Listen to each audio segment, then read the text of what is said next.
नमस्कार कर्नल साहब, बहुत बहुत स्वागत है आपका। नमस्कार अंजू जी, बहुत बहुत धन्यवाद।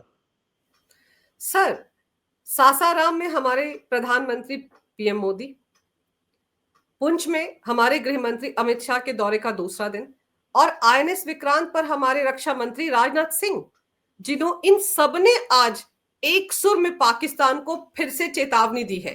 राजनाथ सिंह जी ने तो यहां तक कह दिया है कि पहले जो दो आतंकवादी हाफिज सईद और मसूद अजहर पाकिस्तान के पास हैं, उनको भारत के हवाले करो, फिर आगे की बात होगी। जी अंजू जी, आपने बिल्कुल सही बात की है। आज रक्षा मंत्री ने आईएनएस विक्रांत से दुनिया के सामने एक क्लियर कर दिया है, ये मैसेज देकर कि वो दो आतंकवादी जो कि यूएन डेजिग्नेटेड टेररिस्ट हैं, हाफिज सईद और मसूद अजहर, उनको आप भारत के हवाले करो। उसके बाद ही कोई बात बनेगी, यानी कि बात करने के लिए आओ तो ये दो पहले हमारे अंडर में होने चाहिए, सौंप दो इनको हमको। तो ये न्यू नॉर्मल भारत ने तय कर दिया है। आज राजनाथ सिंह जी ने इसको बड़ा क्लियर कट बता दिया है। उन्होंने वहां पर आईएनएस विक्रांत पर, जिसकी की करीब 1,500 जहां पर सैनिक होते हैं, नौसैनिक, उसमें उन्होंने याद दिलाया उनको कि हम करने को तो बहुत कुछ कर सकते थे। पहले उन्होंने बोला था ये बात कि हम चाहते अगर नेवी उतरती तो हम पाकिस्तान के 4 टुकड़े कर सकते थे, लेकिन हमने एक अच्छा डेमोक्रेसी होने के नाते हमने अपना सब्र का और क्या शब्द का इस्तेमाल किया था उन्होंने, शक्ति और सब्र का हमने समन्वय पेश किया दुनिया के सामने। तो ये शब्द मुझे बड़े अच्छे लगे उनके, कि दुनिया को उन्होंने दिखाया कि भारत किस स्टेज पर है। हमने जब हथियार से गोली फायर करने को रोकने का निर्णय जब लिया है, वो निर्णय हमने तब लिया जब पाकिस्तान का डीजीएमओ गिड़गिड़ाते हुए आया हमारे पास में। आपको ध्यान होगा डीजीएमओ ने जब बोला था कि वो सुबह उन्होंने बोला था बात करनी है, हमारे डीजीएमओ ने उनको शाम को टाइम दिया 3:30 बजे का। 3:30 बजे वो गिड़गिड़ाया कि भाई गोली मारना बंद कर दो और हम जो है वो कायदे में रहेंगे।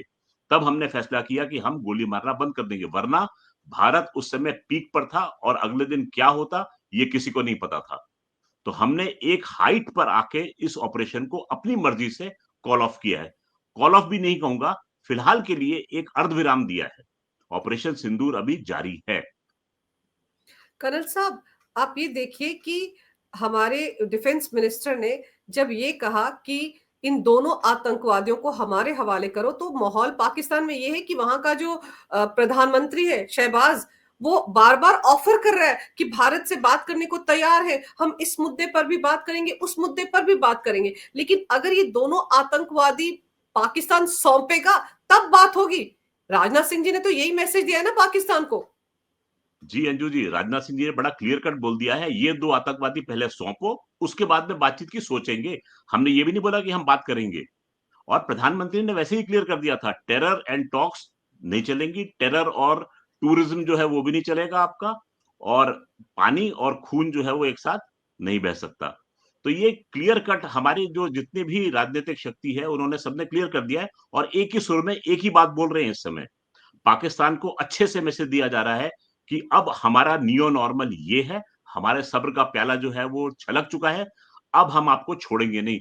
प्रधानमंत्री ने अपने भाषण में ये भी कहा था, आपको ध्यान होगा सासाराम में वही बोले हैं कि अगर पाकिस्तान ने कोई ऐसी हिमाकत करने की कोशिश की तो जैसे सांप को बिल से खींचकर उसको कुचलते हैं वैसा करेंगे। इतने कड़े शब्दों का इस्तेमाल किया प्रधानमंत्री ने। तो आप देखिए इस समय मूड क्या है पूरी की पूरी लीडरशिप का, और लीडरशिप जो है वो जनता का मूड इको करती है।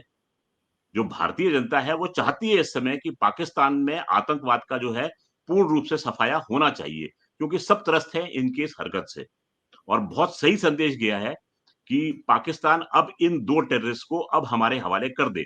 अब मेरे ख्याल से हमने अपनी लाइन, रेड लाइन यहां लाया है, इसके नीचे हम नहीं उतरेंगे। पहले तुम उन दोनों को सौंपो, फिर हम बात करेंगे आगे। और फिर आप ये देखिए कि पुंछ में 2 दिन के दौरे पर गृह मंत्री हैं, आज उनके दौरे का आखिरी दिन है। उन्होंने वहां खड़े होकर भी बहुत स्ट्रांग मैसेज दिया है कि पाकिस्तान की किसी भी नापाक हरकत का जवाब भारत मुंह तोड़ कर देगा।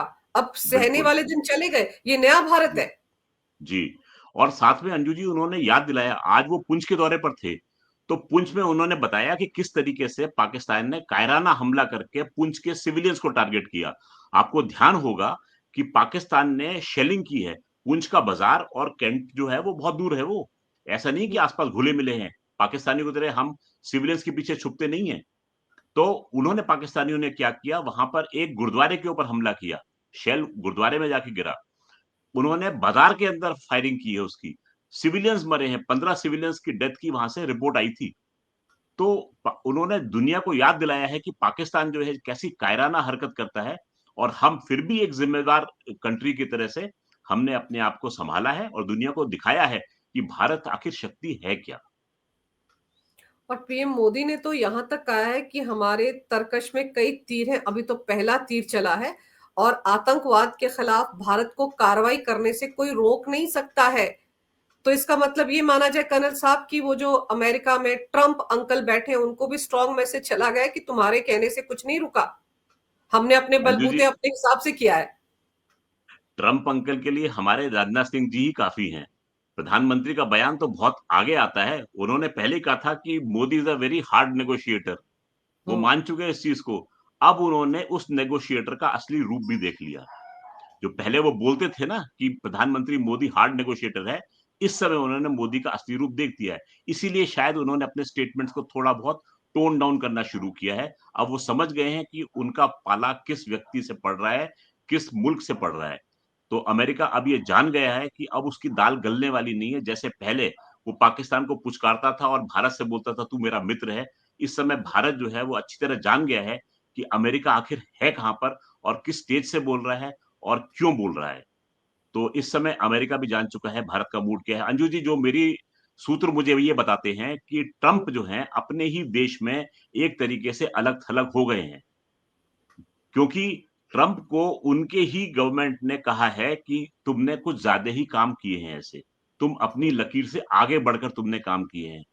इनकी आदत ये है कि इनकी एम्बेसी जो यहाँ होती है वहां पर डिप्लोमेट जो रिपोर्ट भेजते हैं उनको पढ़ते नहीं है, और ट्रंप जो है वो अपनी हेकड़ी में आगे बढ़ के बयानबाजी पे बयानबाजी करते जाते हैं।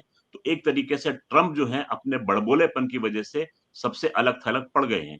उनके अपने नेचुरल इंटरेस्ट जो है जी। परिवार के, जो कि पैसे पर मबनी है, वो यहाँ पर साफ दिखाई दे रहे हैं। बिल्कुल सही कह रहे हैं आप सर। वो क्रिप्टो करेंसी वाला कांड भी तो उनके परिवार ने किया है जो डील किया पाकिस्तान के साथ। लेकिन सर, राजनाथ सिंह के इस बयान के साथ कि आतंकवादियों को हमारे हवाले करो, पाकिस्तान में तो खलबली मच जाएगी, क्योंकि यही दोनों आतंकवादी अभी एक दिन पहले रैली कर रहे थे और पीएम मोदी को लेकर कितना कुछ बकवास कर रहे थे। सरेआम घूमते नजर आ रहे हैं वहां पर इस वक्त ये आतंकवादी। तो अगर भारत ये कह रहा है तो फिर तो पाकिस्तान बुरी तरह से फंसने वाला है। ये बात अगर यहां से निकले तो बहुत दूर तक तो जाएगी। जी, जी, अज्जू जी, बिल्कुल सही है।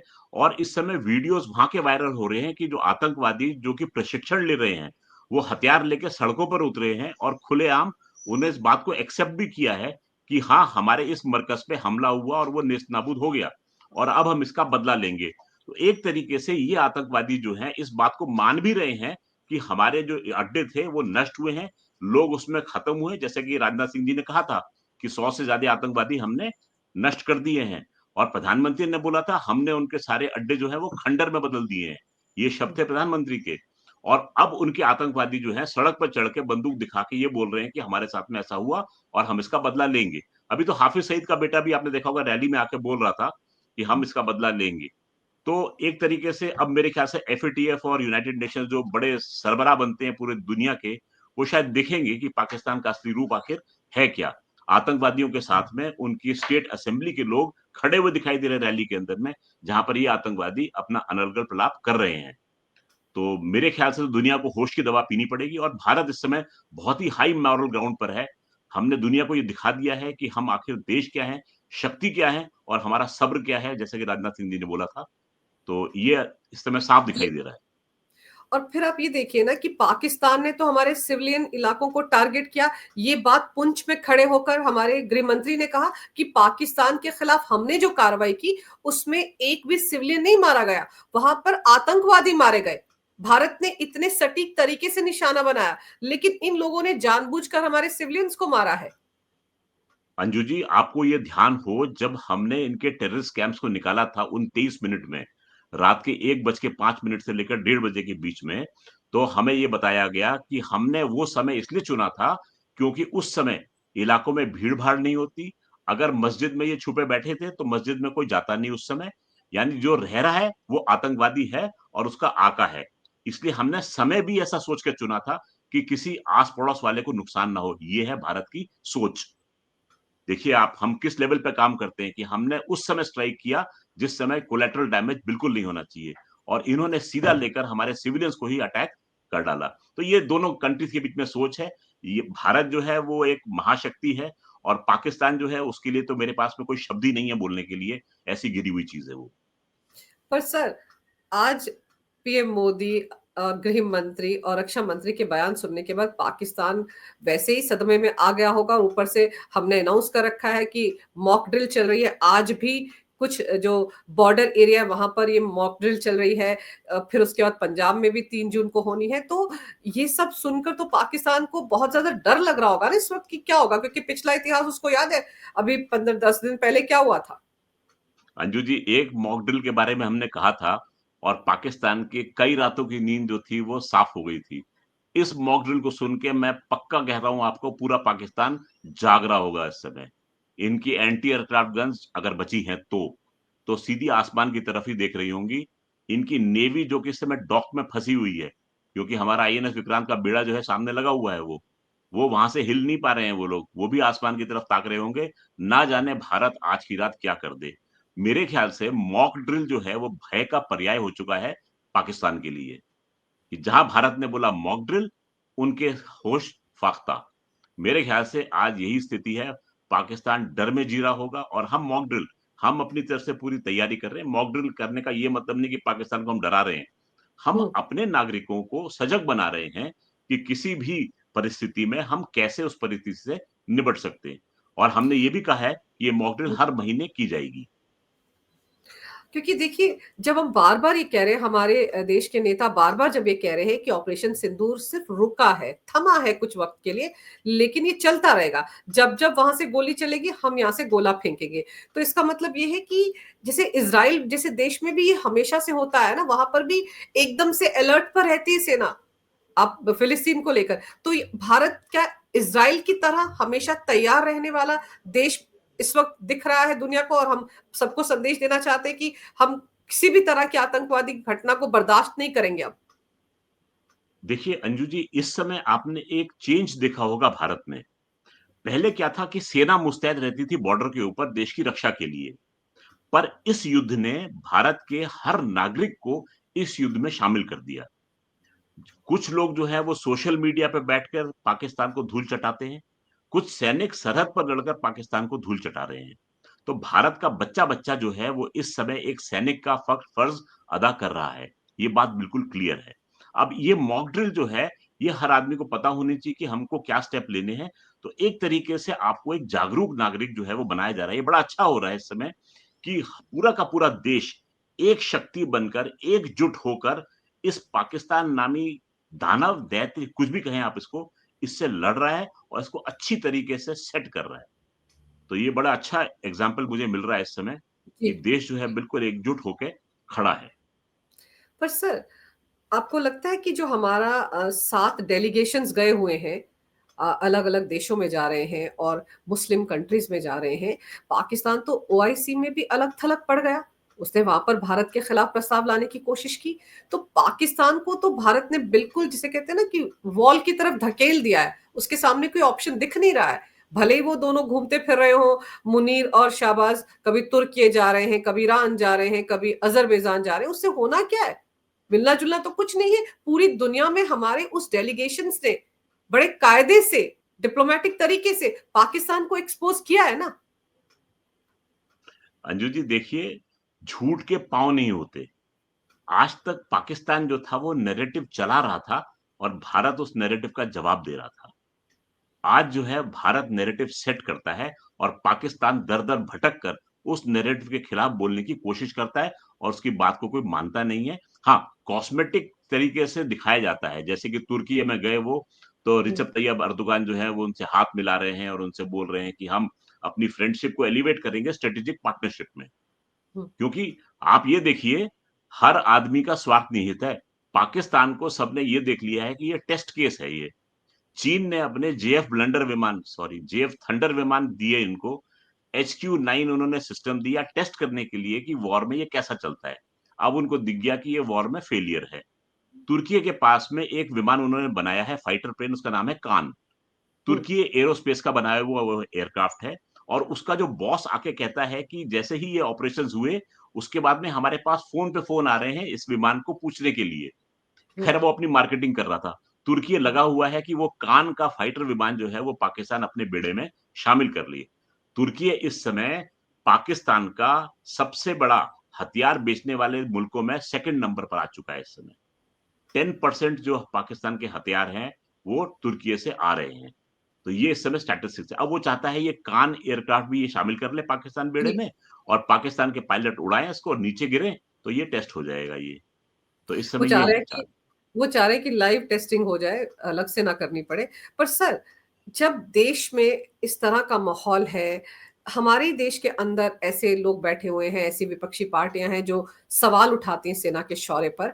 और आप देखिए कि जब से ये ऑपरेशन सिंधु हुआ है उसके बाद तो कांग्रेस के ऐसे नेता हैं जो गिना रहे हैं कि अरे 2014 से पहले तो 16 बार, 12 बार, 13 बार सर्जिकल स्ट्राइक हुआ था। सर, अगर सर्जिकल स्ट्राइक करने का इतना शौक था उस वक्त की सरकारों को, तो 2008 के वक्त वो कहां थे? 26/11 के आतंकवादी हमले के वक्त क्यों नहीं किया सर्जिकल स्ट्राइक और बालाकोट जैसा हमला? अंजू जी, मैंने इनके सोशल मीडिया पे देखा कि एक इन्होंने इन्फोग्राफिक बनाया और उसमें लिखा था ये 6 बार सर्जिकल स्ट्राइक हमने किए थे। तो मुझे बड़ा देख के उन पे अफसोस सा हुआ। मैंने बोला, खींच कर मैंने बोला कि अब तक चुप क्यों बैठे थे फिर, हम्म, बोले क्यों नहीं? और जैसे आपने बोला है 2008, 2008 के बाद में आपको ध्यान होगा हमारे वायुसेना प्रमुख ने कहा भी है कि हम हम्म, तैयार थे, लेकिन पॉलिटिकल लीडरशिप ने हमको ग्रीन सिग्नल नहीं दिया। हमारे पास में सारे प्रूफ थे, हमने उनका आदमी पकड़ा था। वो तो तुकाराम ओमले का बहुत बहुत धन्यवाद है कि बेचारे ने अपनी जान पे खेल के उसको पकड़ लिया। वरना आज के दिन ये सारे आतंकवादी जो हैं ये हिंदू महासभा के नेता होते ही है। तो ये तो आप जानते हैं कि षड्यंत्र चल रहा था उस समय कि किसी तरीके से नैरेटिव को शिफ्ट करके भगवा आतंकवाद की तरफ ले जाया जाए। वो तो भला उस आदमी का, वो उसको जिंदा पकड़ लिया। पाकिस्तान के रिपोर्टर्स ने उसके घर पहुंच गए, कसाब के घर। सब कुछ प्रूफ था हमारे पास में, हमारे पास में बिल्कुल टेस्ट केस था। हम सब कुछ कर सकते थे, लेकिन इन्होंने अनुमति नहीं दी। आज इस बात का खामियाजा हम यहाँ से भुगत रहे हैं। अगर उसी समय सेट कर दिया होता तो आज जो है ये पहलगाम के 26 लोग जो हैं अपने जान से हाथ नहीं धोते, ये ऐसी विधवाएं नहीं होती, ऑपरेशन सिंदूर कराने की हमको आवश्यकता नहीं पड़ती। आज बैठ के आप बाद में बोल रही है हमने ये कर दिया वो कर दिया, उस समय कहाँ थे आप? अगर चलिए मान के चलता हूं आपने कराई सर्जिकल स्ट्राइक, तो बोले क्यों नहीं? हम्म। किसका डर था आपको भाई? कौन जब रोक रहा इन्होंने था? सर्जिकल, सर, कौन जी जी, रोक, कौन कौन रोका? रहा था भाई? आप रोक कौन रहा था?